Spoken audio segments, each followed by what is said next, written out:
Rami the Ramadan Cat by Robyn Thomas, illustrated by Abira. Saleem sat on the front porch and sighed loudly. Sighting the crescent moon and hanging the Ramadan Mubarak sign on his front door hadn't cheered him up much. His family had just moved to a new city and none of his cousins or friends lived close by anymore. Saleem suddenly heard a faint meow nearby. Where is that coming from? He raced out into the yard, and that's when he saw it. A scruffy, gray and white kitten clinging to the fence.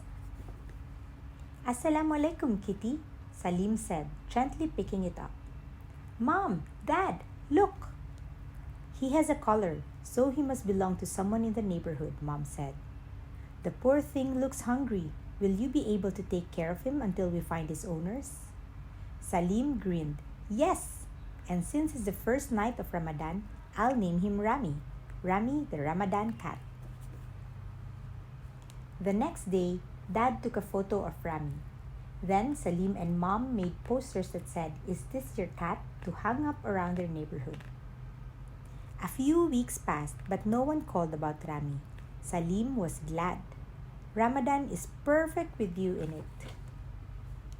In the meantime, Rami made himself right at home. He ate bits and pieces of Saleem's iftar, sat on Saleem's lap as he read Quran, and jumped on Saleem's back when he prayed. And of course, he found all the best hiding spots and warm places to sleep. But once in a while, Rami would look out the window and meow sadly. I think he misses his family, Mom said one night. Saleem didn't say anything. He loved his new friend, and he secretly didn't want to find Rami's owner at all. At the mosque that night, Saleem made a quiet prayer.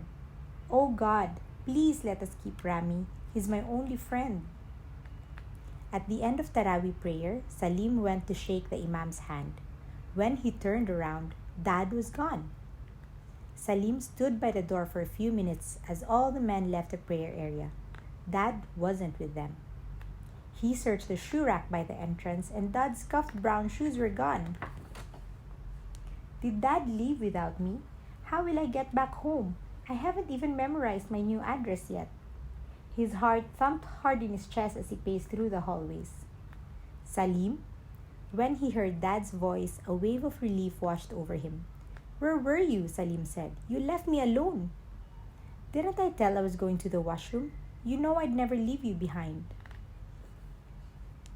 When they got home, Rami was curled up by the front door. Saleem remembered the first time he saw Rami clinging to the fence.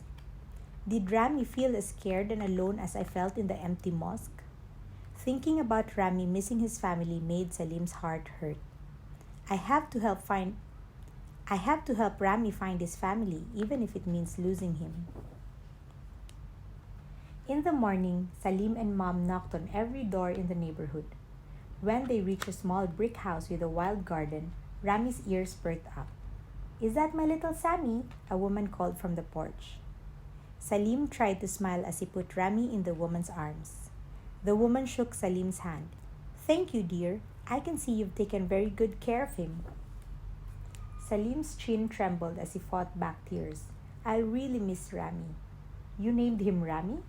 Yes, because he found us on the first day of Ramadan. Before they left, Saleem wrote his address down on a piece of paper. If you ever need anyone to cat sit, I'd be happy to help, he said. On the morning of Eid, Saleem didn't feel very excited. They had put up Eid decorations the night before, and Mom had baked his favorite apple pie. Still, the house felt empty now that Saleem's only friend was gone.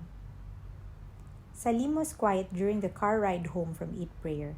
All the other kids at the mosque had friends to play with and parties to go to, but he felt lonelier than ever. As Saleem took his shoes off, the doorbell rang. Who could that be? Meow! Rami jumped into Saleem's arms.